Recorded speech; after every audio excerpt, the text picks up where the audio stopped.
ကားမသိချင်ခဲ့ဆုံးအကြောင်းအရာ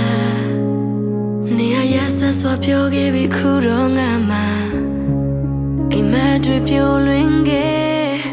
စောက်တရားမဲမြဲရီ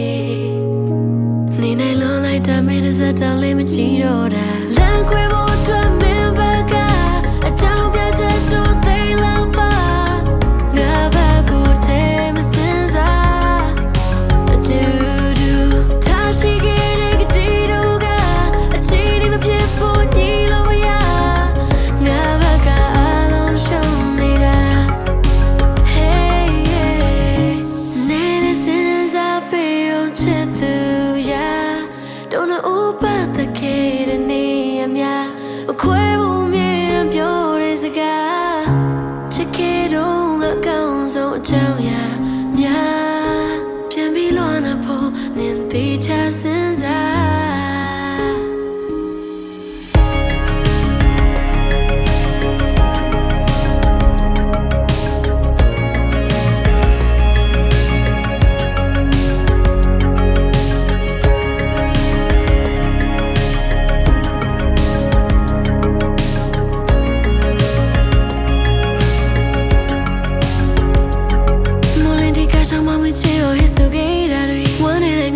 မကလေးလို့တုံးကိုခဲ့တာတွေ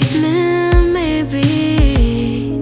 ငါမသိဘူးခဲ့တဲ့စိတ်တရားလို့လေတော့မချီ